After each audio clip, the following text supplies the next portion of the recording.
Lo primero que recuerdo de aquel momento es el rostro de un joven, lleno de esa arrogancia que solo puede dar la juventud sin experiencia. Era Ricardo, el ingeniero jefe, y su sonrisa era un insulto afilado. Me miró de arriba abajo, a mí, un anciano con la ropa gastada, y las manos cubiertas por una grasa tan vieja que ya era parte de mi piel. Su voz resuena en el impecable y tecnológico garaje de la escudería Dynastia Motors. Arreglarlo a cambio de comida, repite mi oferta, asegurándose de que cada mecánico, cada asistente lo escuche. Señor, por favor, aquí no es un comedor de caridad, váyase antes de que llame a seguridad. Las risas de su equipo rebotan en las paredes de fibra de carbono. Son como pequeños golpes contra mi pecho, mi rostro se mantiene sereno, una máscara de calma que he perfeccionado durante casi 80 años. Pero por dentro, un pensamiento ruge con la fuerza de 1000 motores. Ellos se reían, sin imaginar que el motor que no podían entender lo había diseñado yo mismo en una servilleta 30 años atrás. Antes de contarte cómo silencié cada una de esas risas con nada más que mis propias manos, necesito saber desde dónde me estás viendo. Deja tu ciudad en los comentarios y suscríbete al canal, porque la historia de cómo les hice tragarse cada palabra de desprecio te dejará sin aliento. Mi historia no comienza en ese garaje brillante y frío sino en uno pequeño, oscuro y con un perpetuo olor a aceite y a metal, mi taller. Un pequeño refugio de ladrillo escondido en las calles de la Magdalena Michuca, tan cerca del Autódromo Hermanos Rodríguez que, en los días de práctica, el aire vibra con el rugido de los motores modernos. Para muchos, es solo ruido. Para mí, es el lenguaje que he hablado toda mi vida. Me llamo Armando. Tengo 78 años, aunque mis manos parecen tener 100 y mis hombros, unos 200. La gente que me ve por la calle solo ve a un viejo más, uno de tantos en esta Ciudad de México que no se detiene a mirar a nadie. Ven mi ropa sencilla, mi caminar lento y asumen que mi historia es igual de simple. En cierto modo, lo es. Me levanto con el sol. Bebo mi café de olla, endulzado con piloncillo. Y paso mis días aquí, en mi santuario, devolviéndole la vida a motores que el mundo ya olvidó. Un viejo carburador de un Ford Falcon, la transmisión de un Volkswagen Sedán, piezas con alma, con carácter. Mi taller no es un lugar de tecnología. Aquí no hay computadoras ni pantallas brillantes, mis herramientas son pesadas, de acero forjado, y cada una tiene la marca de mis dedos. En una pared, colgada y casi invisible bajo una capa de polvo, hay una fotografía en blanco y negro. Soy yo, mucho más joven, con el cabello negro y una sonrisa que ya no recuerdo tener. A mi lado, con el brazo sobre mis hombros, está Pedro. Sí, ese Pedro. Y detrás de nosotros, la silueta de una leyenda de 4 ruedas. A veces, cuando el sol entra por la ventana y le pega a la foto, me quedo mirándola. Recuerdo el olor a gasolina y a victoria. Recuerdo el peso de la confianza de un piloto en mis manos. Pero son solo eso, recuerdos. Fantasmas de una vida que decidí dejar atrás. Junto a la puerta, sosteniendo una pila de manuales viejos, hay un trofeo de plata, ahora opaco y manchado. La inscripción apenas se puede leer. Carrera Panamericana. Ingeniero maestro. Hoy, su único trabajo es evitar que el viento cierre la puerta. Es un buen recordatorio de que la gloria, como todo, se oxida si no se pule. Desde hace unas semanas, un nuevo sonido ha dominado el rugido que llega del autódromo. Es más agudo, más agresivo. Pertenece al equipo del momento Dynastia Motors. Los he visto en las noticias. Son jóvenes, ricos y arrogantes. Hablan de telemetría, de algoritmos, de túneles de viento. Su líder es un muchacho llamado Ricardo. Un ingeniero prodigio, dicen. Lo he visto en entrevistas, con sus lentes de diseñador, y su aire de quien cree que ha descifrado todos los secretos del universo en una pantalla. Habla de los motores como si fueran ecuaciones matemáticas. Dice que la intuición, la experiencia, la vieja guardia son conceptos obsoletos.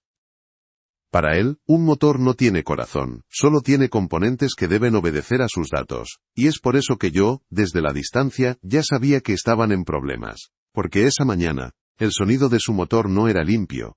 Había algo mal en él.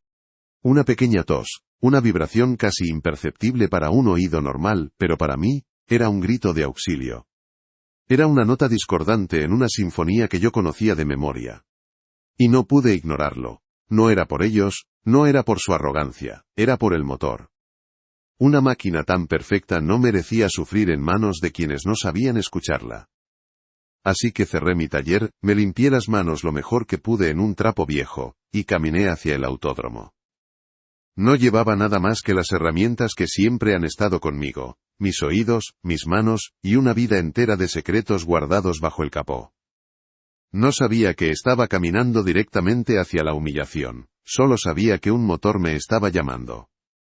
Entrar al área de pits fue más fácil de lo que pensé. En días de práctica, las reglas son más relajadas, y para ser honesto, nadie le presta atención a un viejo. La invisibilidad es una de las pocas ventajas que te da la edad. El contraste entre mi mundo y el de ellos era brutal. El aire en mi taller es denso y pesado. Aquí en cambio era limpio y estéril, casi como un hospital. Sus herramientas colgaban en paneles inmaculados, sin una sola mancha de grasa. Los mecánicos, jóvenes con uniformes que parecían de astronautas, no se movían con la calma de un artesano, sino con la urgencia nerviosa de quien mira un reloj en cuenta regresiva. Y en el centro de todo, como un altar a la velocidad, estaba el auto. Una bestia de fibra de carbono y titanio, conectada por docenas de cables a una pared de monitores que mostraban gráficos y números indescifrables. Lo tenían sobre los gatos hidráulicos, con el motor encendido, y ahí estaba otra vez, ese sonido, esa pequeña arritmia en el corazón de la máquina. Me quedé a una distancia prudente, observando. Vi a un mecánico joven, con más pecas que años, mirando una de las pantallas con el ceño fruncido. Negaba con la cabeza, tecleaba algo en una laptop y volvía a negar. Estaba perdido. Fue entonces cuando me acerqué, lentamente, sin querer asustarlo. Disculpe, joven, le dije en voz baja. Él se sobresaltó, como si yo hubiera aparecido de la nada. Me miró con extrañeza. Sí, señor, ¿se le ofrece algo? No puede estar aquí. Escuche, le dije, ignorando su advertencia. Cierre los ojos y escuche el motor. Olvídese de lo que dice la pantalla. El problema no está en la inyección de combustible, es mecánico. El muchacho me miró con una mezcla de curiosidad y confusión. Estaba a punto de responder cuando una voz cortante como un látigo nos interrumpió. ¿Algún problema, Ramírez? Era Ricardo, el ingeniero jefe. Se acercó a nosotros con pasos largos y seguros. Su mirada pasó sobre mí con total desinterés, como si yo fuera una mancha en su piso perfectamente limpio.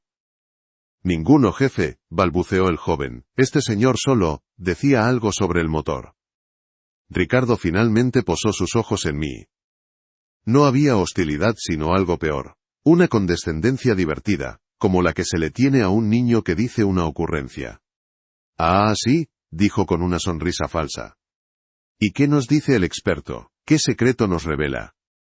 Me mantuve firme. Hay un desbalance, respondí con calma, casi nada. Pero en las 3000 revoluciones, hay una vibración parásita. Si no la corrigen, el cigüeñal sufrirá una fatiga de material, y se romperá. Ricardo soltó una pequeña risa, mirando a sus mecánicos como si compartiera un chiste privado con ellos. Gracias, abuelo, dijo, dándome una palmadita en el hombro, pero nuestros sistemas de telemetría valen más que su casa. Confiamos en la tecnología, no en supersticiones de mecánicos de pueblo. Su mano en mi hombro se sintió pesada. Su palabra, abuelo, no fue dicha con cariño, sino como un sinónimo de inútil. No me moví, solo lo miré a los ojos. Como usted diga, ingeniero, respondí, retirando su mano de mi hombro con un gesto suave. Pero a veces, las máquinas hablan un idioma que las computadoras no entienden. Mi calma pareció irritarlo más que cualquier insulto, su sonrisa desapareció, su rostro se endureció. Vio mi respuesta no como un consejo, sino como un desafío a su autoridad. Ramírez, saque a este señor de aquí. Tenemos trabajo que hacer, ordenó, dándome la espalda de forma grosera. Mientras el joven mecánico me acompañaba a la salida, pidiendo disculpas en voz baja, yo no sentía enojo. Sentía lástima. No por mí, sino por esa hermosa máquina. Estaba en manos de un hombre sordo que se negaba a escucharla gritar. Y yo sabía que ese grito, tarde o temprano, se convertiría en un silencio absoluto. Pasaron varias horas. Yo había vuelto a mi taller pero no podía concentrarme. Intenté trabajar en un viejo distribuidor, pero mis manos no me obedecían. Mi mente estaba al otro lado del muro, en el autódromo, escuchando a la distancia el sonido de un motor que agonizaba. Lo intentaron una y otra vez. El rugido del motor subía, tosía violentamente y se apagaba. Cada intento fallido era como una punzada en mi propio pecho. No pude soportarlo más. Era como ver a un médico torturar a un paciente por pura ignorancia. Caminé de regreso.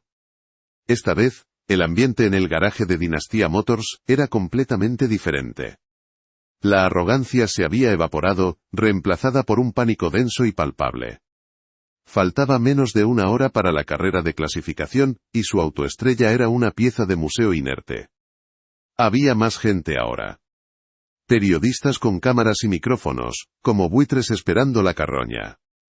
Patrocinadores con trajes caros y rostros tensos. Miembros de otras escuderías que pasaban lentamente, disfrutando del desastre ajeno. El fracaso de Ricardo se había convertido en un espectáculo.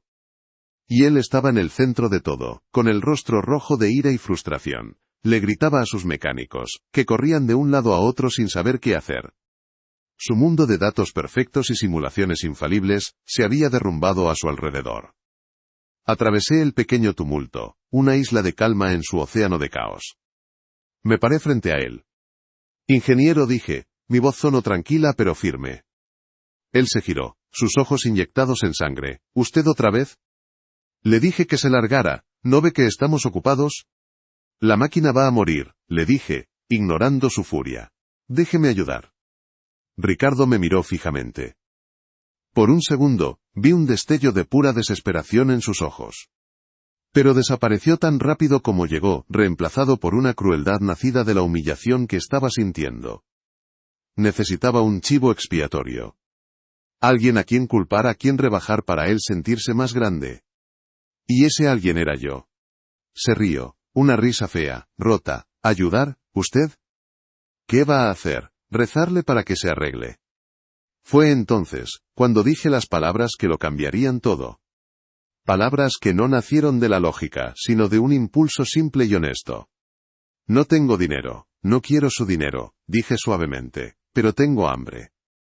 ¿Puedo arreglarlo a cambio de comida? El silencio cayó sobre el garaje. Ricardo se quedó inmóvil procesando mi oferta. Luego, una sonrisa lenta y maliciosa se dibujó en su rostro. Vio su oportunidad. Se giró hacia los periodistas, hacia los curiosos, y levantó los brazos como un director de circo. Silencio, por favor. Escuchen todos, gritó, su voz llena de un sarcasmo venenoso. Tenemos una solución. El abuelo quiere arreglar un motor de $2 millones, a cambio de un plato de comida. Primero, hubo desconcierto. Luego, empezaron las risitas. Alguien sacó un teléfono para grabar. Vi el flash de una cámara. Cada risa, cada mirada burlona, era una aguja clavándose en mi piel. Sentí el calor de la vergüenza subir por mi cuello. A mis 78 años, me había convertido en el payaso de un niño frustrado. Ricardo se acercó a mí, disfrutando de su poder, de mi humillación. Se inclinó y me dijo, lo suficientemente alto para que todos oyeran, las palabras exactas que escucharon al principio de mi historia. Señor, por favor, aquí no es un comedor de caridad, váyase antes de que llame a seguridad. No dije nada, mi rostro no mostró emoción alguna. Solo lo miré, dejando que su veneno me cubriera. Pero por dentro, algo muy antiguo y muy pesado se rompió. La paciencia tiene un límite, y Ricardo acababa de demoler el mío con una excavadora. Me di la vuelta y empecé a caminar. Sus risas y las de su equipo me siguieron hasta la salida. Cada paso era pesado, cada sonido era un martillo golpeando mi dignidad.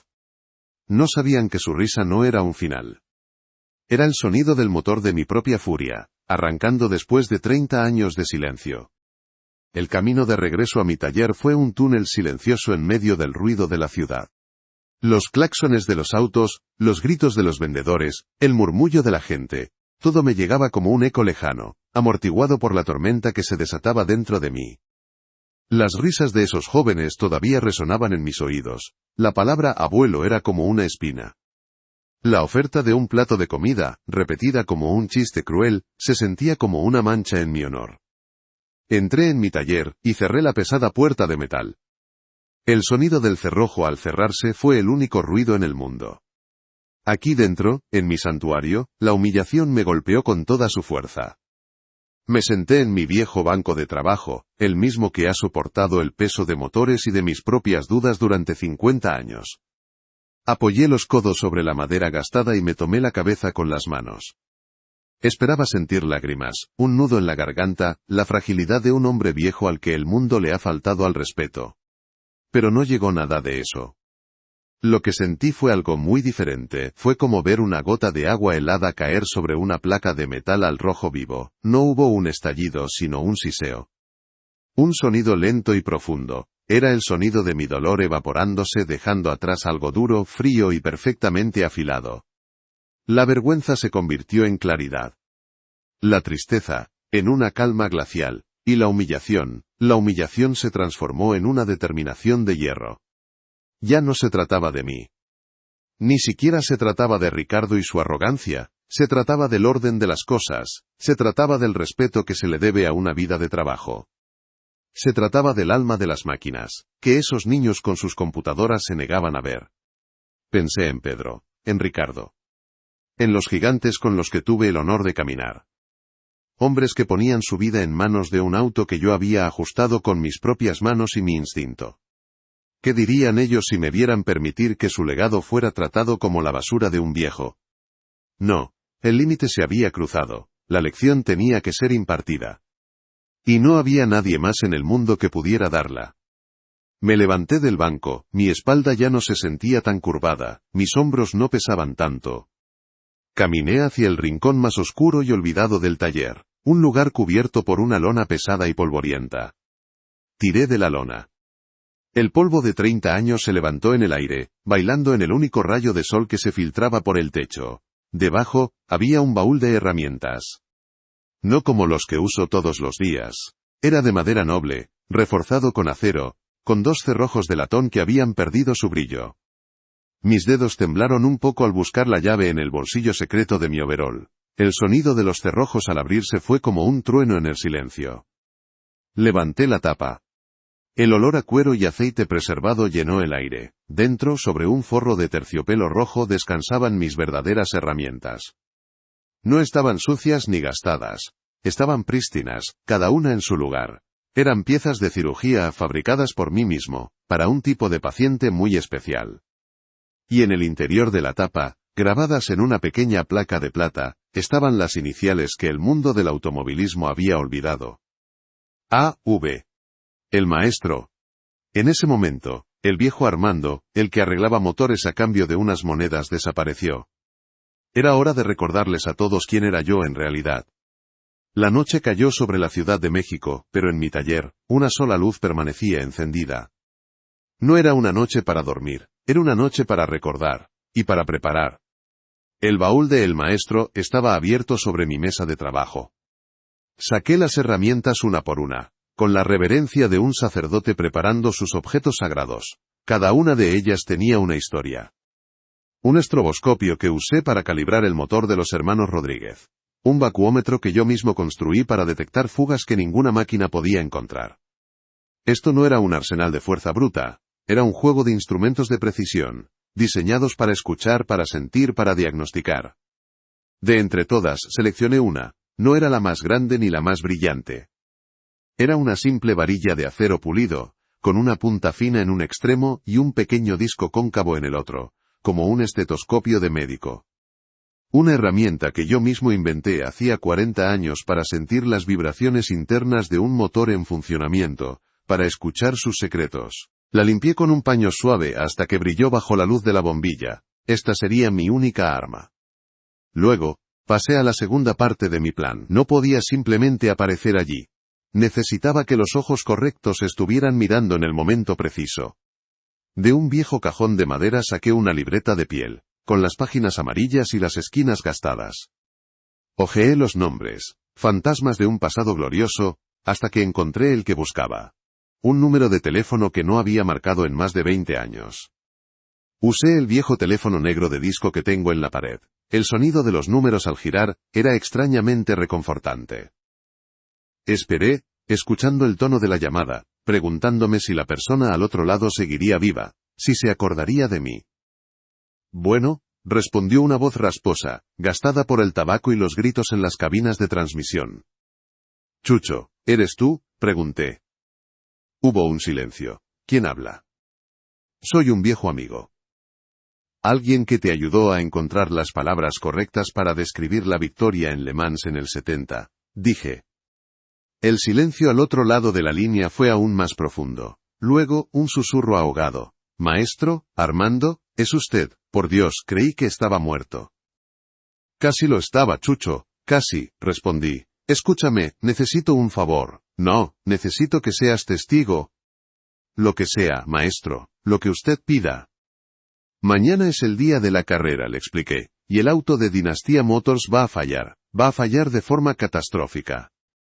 Cuando eso suceda, quiero que estés ahí. Y quiero que te asegures de que el dueño del equipo, el viejo de la Riva, también esté ahí. Él sí se acuerda de quién soy. ¿Qué va a hacer Armando?, preguntó Chucho, con la emoción de un periodista que huele la historia de su vida. Voy a recordarle a la nueva generación una lección que nunca debieron olvidar, dije. No digas mi nombre, no hagas nada, solo observa. Y asegúrate de que de la Riva también lo haga. Colgué el teléfono. La primera pieza del tablero estaba en su lugar. Chucho era la voz de la historia. El ancla con el pasado.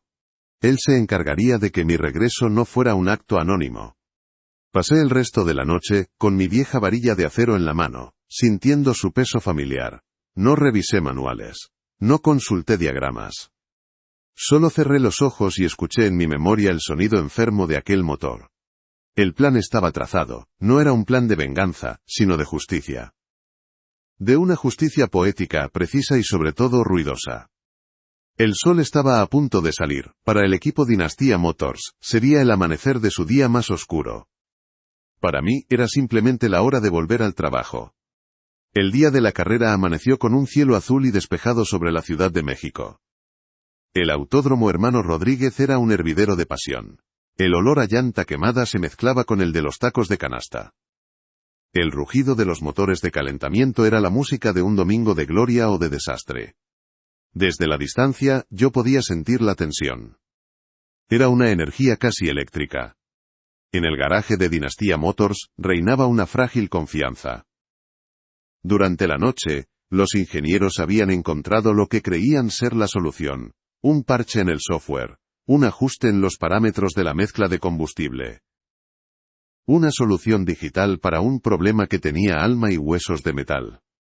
Ricardo caminaba de un lado a otro, ladrando órdenes, con los ojos inyectados en sangre por la falta de sueño, pero tratando de proyectar una imagen de control total. El auto, pulido hasta brillar como un espejo negro, parecía perfecto, una bestia dormida, lista para devorar el asfalto. Mientras tanto, en lo alto de la tribuna principal, en la cabina de transmisión, un viejo periodista llamado Chucho Valdés, bajaba sus binoculares, y le daba un codazo al hombre elegante que estaba a su lado.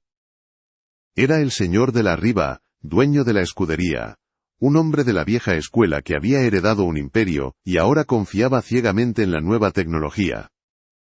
No les quites los ojos de encima, patrón, le susurró Chucho, hoy puede ser un día histórico. De la Riva solo asintió, sin entender el verdadero significado de esas palabras.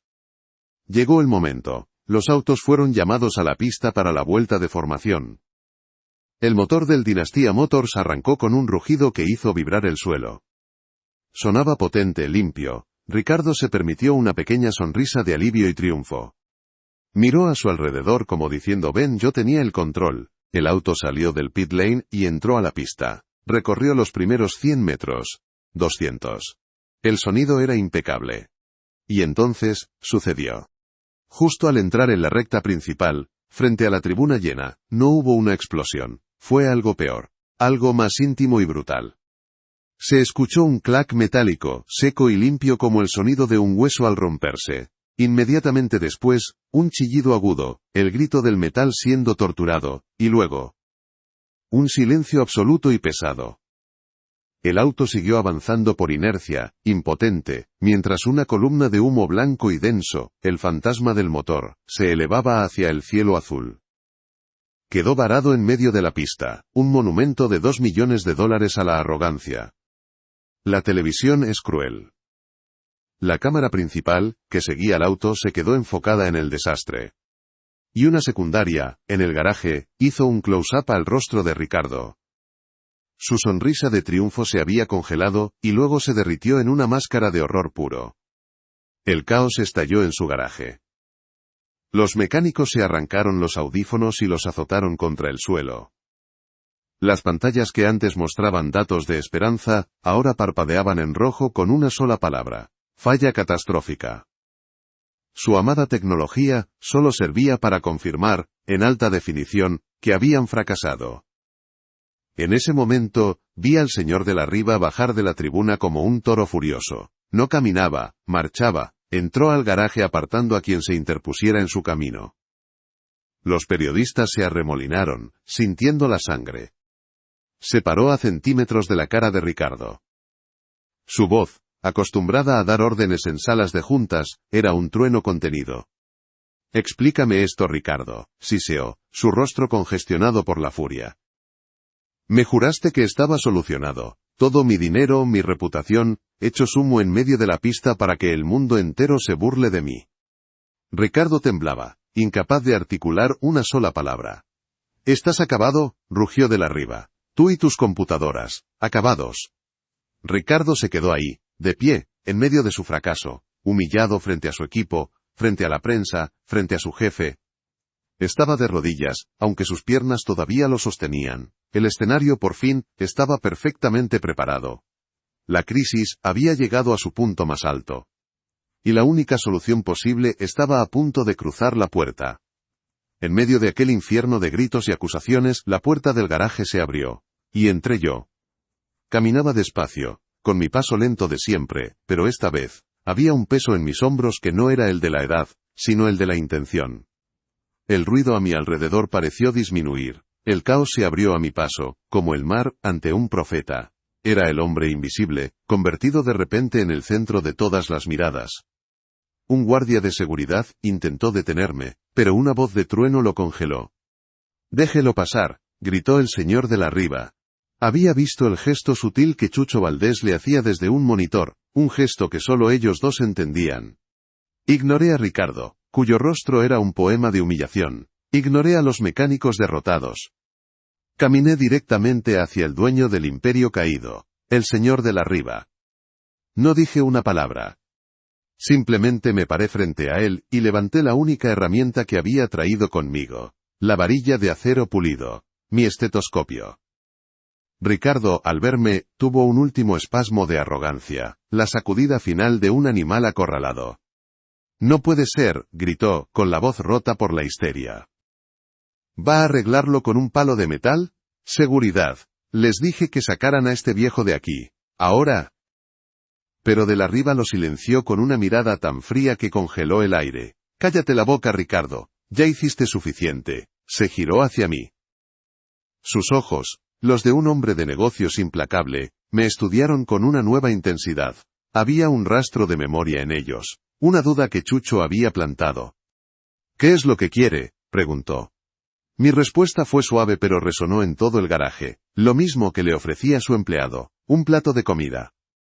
La grúa ya había traído de vuelta el cadáver del auto. Estaba ahí, rodeado por el equipo, un ataúd de fibra de carbono. Me acerqué a él. «Silencio», ordené. Y por primera vez, me obedecieron. El silencio fue total, reverencial. «Necesito escuchar». Le pedí a un mecánico que girara la llave, solo hasta encender el sistema eléctrico. Luego, me incliné sobre el motor frío. Coloqué el disco de mi herramienta contra el bloque de metal. Cerré los ojos. Todo mi mundo se redujo a la punta de esa varilla. Sentí la vibración residual, la tensión del metal herido, la estructura molecular gritando su dolor. Para ellos, era un motor muerto. Para mí, me estaba contando la historia de su asesinato. Pasó un minuto, quizás dos. El garaje entero contenía la respiración. Abrí los ojos. Ya sabía. «El cigüeñal», anuncié sin levantar la voz, «tiene una microfisura en el segundo contrapeso». La vibración parásita que les mencioné ayer la convirtió en una fractura completa bajo la presión. Ricardo soltó una risa incrédula. Eso es imposible. No puedes saber eso sin desarmar el motor por completo. Eso tomaría 2 días. La carrera está perdida. Lo ignoré. Señalé un punto preciso en el exterior del bloque motor. Necesito un taladro con una broca de 3 milímetros. Y una varilla de soldadura de aleación de cromo y vanadio. La usan para las suspensiones. Tráiganla. Nadie entendía qué iba a hacer. Realizar una reparación en el corazón del motor desde afuera era una herejía. Era como hacer una cirugía de corazón a través de las costillas. Pero la autoridad en mi voz era absoluta. Me trajeron lo que pedí.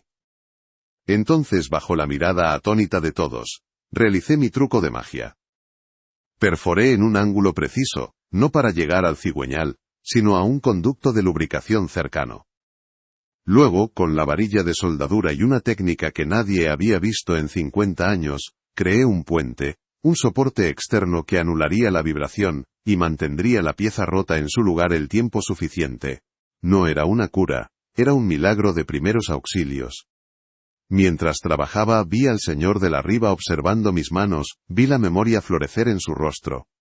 Recordó a su padre, recordó a un joven ingeniero que hacía cosas imposibles en el taller de su infancia. Terminé. Me limpié el sudor de la frente con el dorso de la mano. Arrancará ahora, dije, mi voz tranquila rompiendo el hechizo. No lo lleven al límite en la primera vuelta, dejen que la soldadura se asiente con el calor, tienen una carrera que correr. Hubo un segundo de duda. Luego, de la riba asintió hacia el piloto. El joven se metió en el auto, sus manos temblando. Giró la llave. El motor tosió una vez, 2 veces, y entonces, rugió. Rugió de vuelta a la vida, con un sonido limpio, puro y más potente que nunca. Un grito de resurrección, un jadeo colectivo recorrió el garaje. Los mecánicos se miraron, incrédulos. Los periodistas empezaron a hablar todos a la vez. Fue en ese momento de shock y asombro que el señor de la riba caminó hacia el centro del garaje, levantó una mano pidiendo silencio. Miró a su ingeniero estrella, a Ricardo, cuyo rostro había perdido todo color. Su voz, ahora llena de un asombro reverencial, retumbó en el silencio. Ricardo y todos ustedes, jóvenes y arrogantes idiotas, ¿tienen alguna idea de quién es este hombre? Señaló hacia mí. Este es Armando Vargas, en nuestros tiempos le decíamos, el maestro, Pía. Hizo una pausa, dejando que el nombre flotara en el aire. Es el hombre que diseñó la base de este mismo motor para mi padre, en una servilleta, hace 30 años. Jaque mate. Si el rugido del motor resucitado fue un trueno, las palabras del señor de la riba fueron el relámpago que iluminó la verdad. Y lo que siguió fue un silencio como nunca he escuchado en un autódromo. Un silencio denso, pesado, cargado de la electricidad de la revelación. El mundo pareció detenerse. Los periodistas bajaron sus cámaras, los mecánicos se quedaron congelados en su sitio, y todos los ojos estaban sobre mí. Ya no veían a un viejo pordiosero, veían a un fantasma. Pero mi atención estaba fija en un solo hombre, Ricardo. Lo observé con detalle, grabando cada segundo de su caída en mi memoria. Vi el color desaparecer de su rostro, como si toda la sangre de su cuerpo hubiera huido de la vergüenza. Vi sus labios abrirse y cerrarse, sin que saliera ningún sonido, como un pez fuera del agua. Su mirada iba de mí, al motor que ahora rugía en la pista, y a la pantalla de su laptop, que seguía mostrando la palabra, error. Su dios de la tecnología lo había abandonado, y frente a él estaba el profeta al que había escarnecido. El joven mecánico, Ramírez, el de las pecas, fue el primero en moverse. Se acercó a mí lentamente, con la cabeza gacha, como un niño que se acerca a recibir su castigo. Maestro, susurró y su voz estaba rota. Maestro, perdónenos. Por favor, fuimos unos idiotas, no sabíamos. No pudo terminar la frase. Le siguieron otros. Uno a uno los jóvenes que se habían reído de mí se acercaron, murmurando disculpas, sin atreverse a mirarme a los ojos. Eran una procesión de arrepentimiento. Entonces, el señor de la riba posó su mirada dura sobre Ricardo, quien seguía paralizado. No le dijo nada, solo lo miró. Y esa mirada fue una orden más clara que cualquier grito. Ricardo dio un paso, luego otro. Cada movimiento parecía costarle un esfuerzo sobrehumano. Caminó hacia mí, no con la zancada segura del genio que era, sino con el arrastrar de pies de un condenado. Se paró frente a mí, el niño prodigio y el viejo fantasma.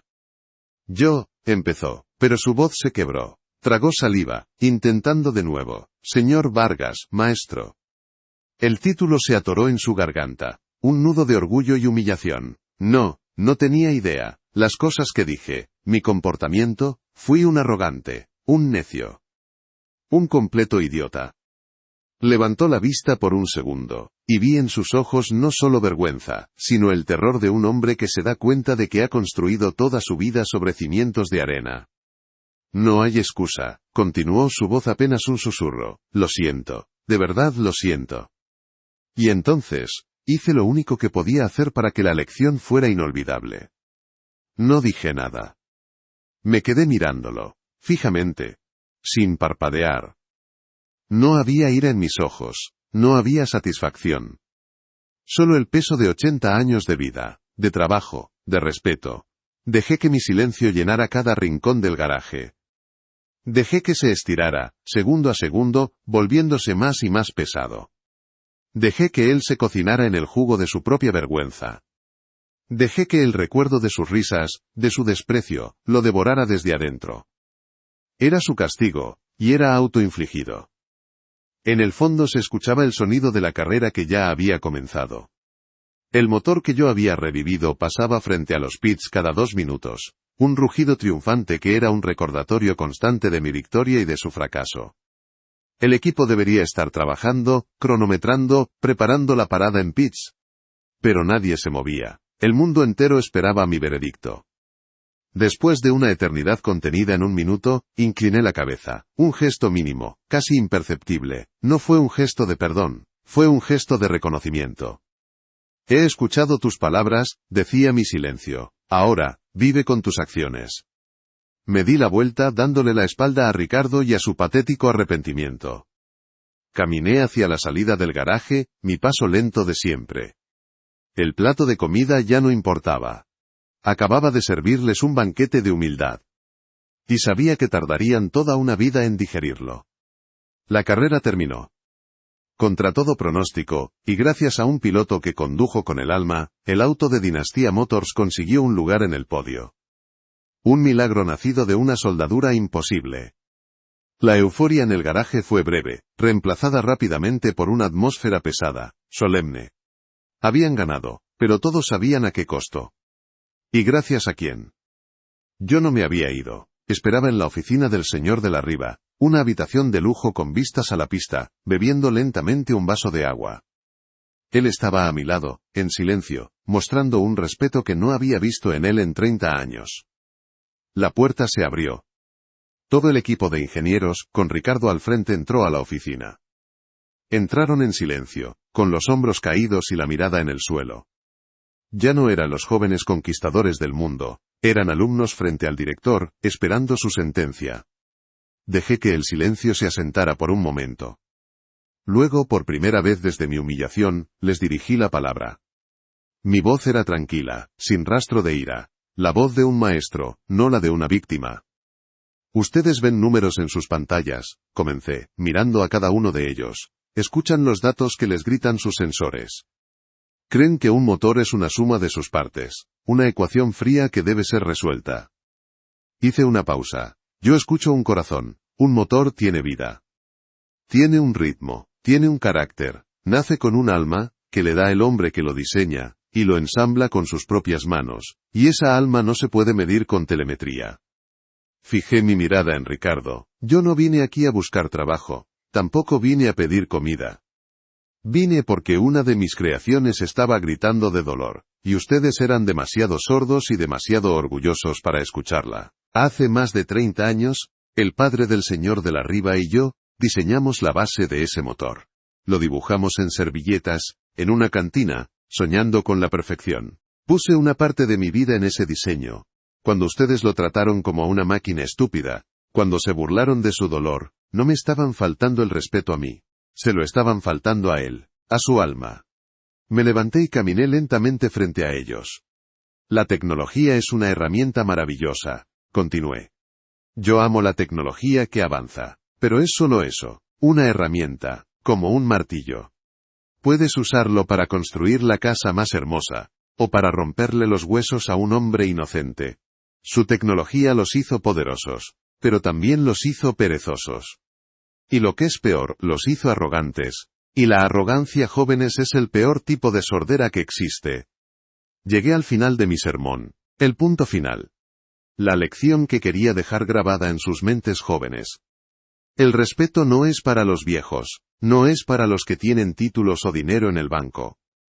El respeto es para el conocimiento, sin importar de dónde venga.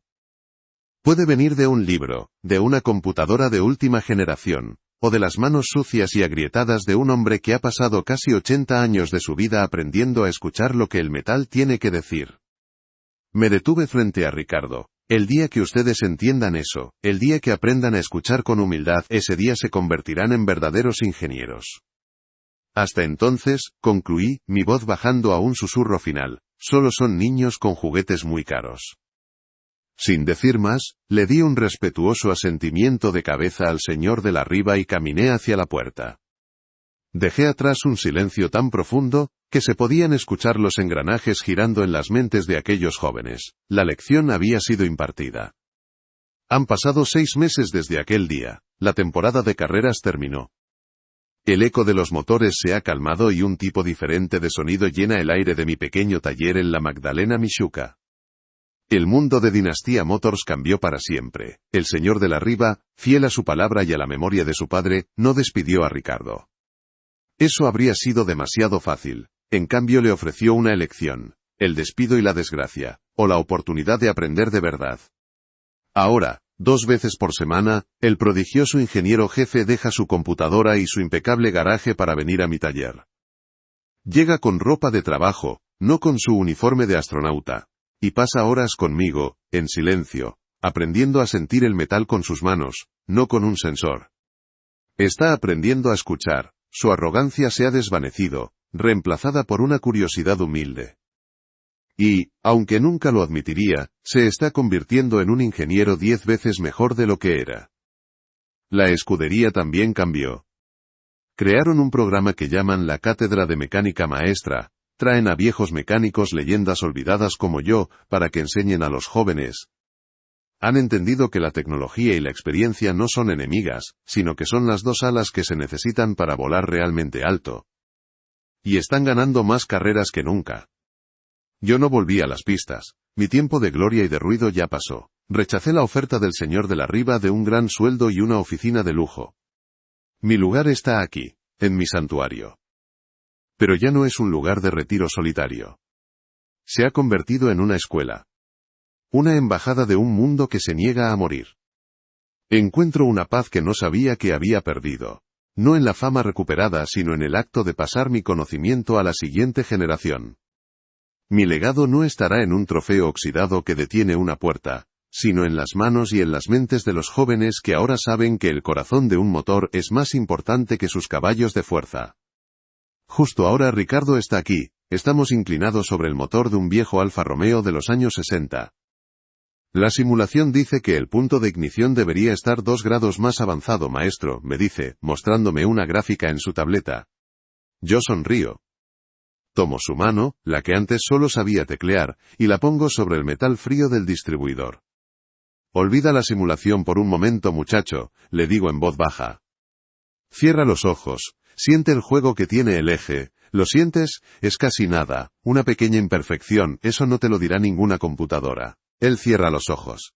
Se concentra. Pasan varios segundos, y entonces, una lenta sonrisa, una de verdad, se dibuja en su rostro por primera vez. Lo siento, susurra. Lo entiendo. Y yo sé que es verdad. Finalmente, ha comenzado a escuchar. Mi nombre es Armando Vargas, y me llamaban, el maestro. Me humillaron por mi ropa y mi edad, se rieron porque ofrecí mi conocimiento a cambio de un plato de comida. Pero les enseñé que la gloria no está en los trofeos ni en los nombres que grita la gente. La verdadera gloria está en el conocimiento que se pasa de una mano a otra, de una generación a la siguiente. Recuerden siempre, el verdadero valor de una persona nunca está en la apariencia, ni en la edad que marca su rostro. Está en la pasión que mueve su alma y en la profunda sabiduría que vive en sus manos. Compartan esta historia si ustedes también creen que la experiencia es la más poderosa de todas las tecnologías.